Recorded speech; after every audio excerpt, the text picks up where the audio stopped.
Le Seigneur soit avec vous. Évangile de Jésus-Christ selon saint Matthieu. En ce temps-là, Jésus proposa cette parabole à la foule.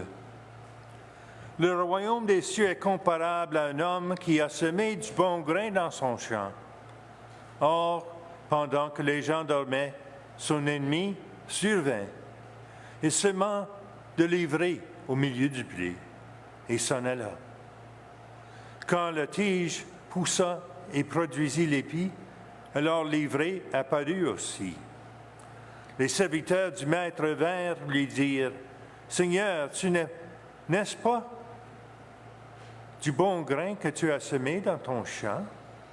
D'où vient donc qu'il y a de l'ivraie? » Il leur dit, « C'est un ennemi qui a fait cela. » Les serviteurs lui disent, « Veux-tu donc que nous allions l'enlever? » Il répond, « Non. En enlevant l'ivraie, vous risquiez d'arracher le blé en même temps. Laissez-les pousser ensemble jusqu'à la moisson. Et au temps de la moisson, je dirai aux moissonneurs, enlevez d'abord l'ivraie, liez-la en botte pour la brûler. Et quant au blé, ramassez-le pour le rentrer à mon grenier. » Acclamons la parole de Dieu. Aujourd'hui, nous avons une parabole. Vraiment, on a 3 paraboles. Il y a 2 petits qui suivent cela.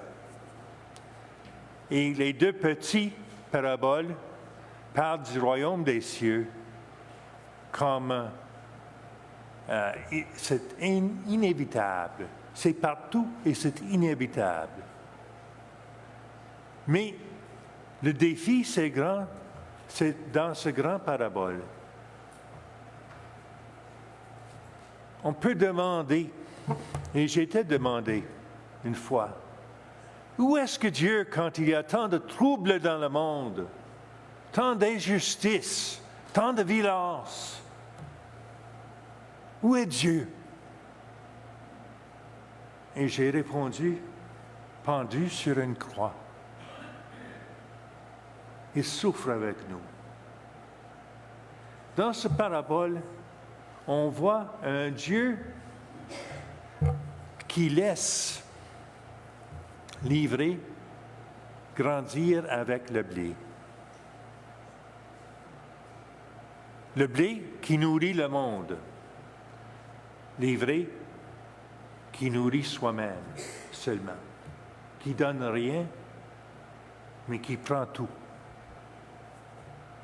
Et on peut regarder dans notre monde pour voir tous les troubles naturels, les orages, les pluies, la chaleur, les feux. Et on peut regarder aussi les troubles dans le monde qui viennent de nos péchés.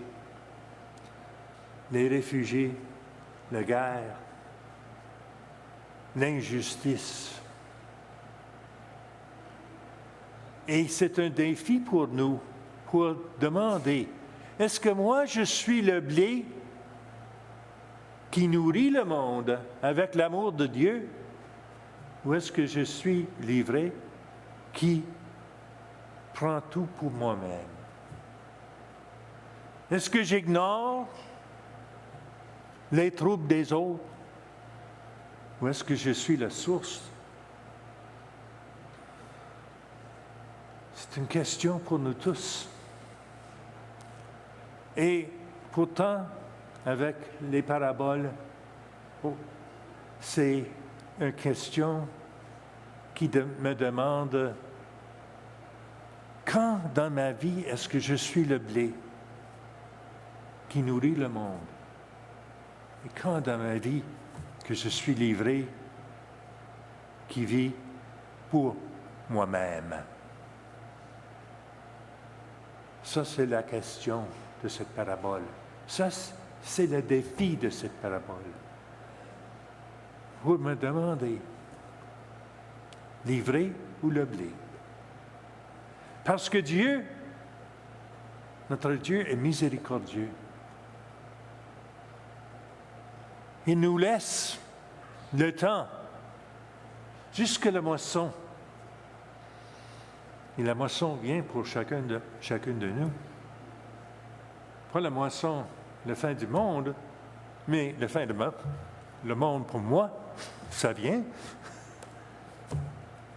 Et il faut que je me demande, comment est-ce que je suis le blé qui nourrit le monde?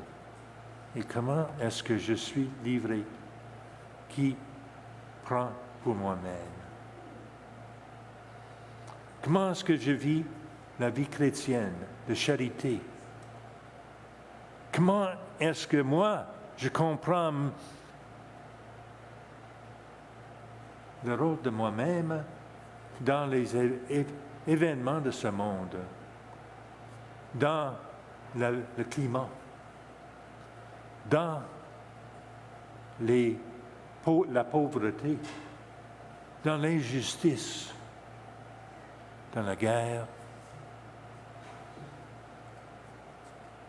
dans tous les péchés de ce monde. Qu'est-ce que c'est? Ma responsabilité. Et qu'est-ce que c'est mon habilité de faire un changement? Même si c'est dans ma vie seulement. Ça, c'est la question. Ça, c'est la question, le défi de cette parabole. Ce n'est pas une parabole d'un ennemi, parce que l'ennemi est en moi et en vous. L'ennemi dit ignorer cela. L'ennemi dit prends pour toi-même. Mais Dieu dit nourris le monde. Donnez de votre blé. Nourris le monde de mon amour. Nourris le monde de mon pardon. Nourris le monde de ma grâce. Par la grâce que je vous envoie. C'est Saint Paul qui nous dit que c'est l'Esprit Saint qui peut prier de nos cœurs parce que nous ne savons pas comment prier. Nous ne savons pas comment vraiment prier pour le monde, pour la justice, prier pour le pardon. Mais l'Esprit Saint en nous sait comment prier et nous demande pardon. Le défi, le blé ou l'ivraie, où dans ma vie et je suis le blé, ou dans ma vie est-ce que je suis l'ivraie?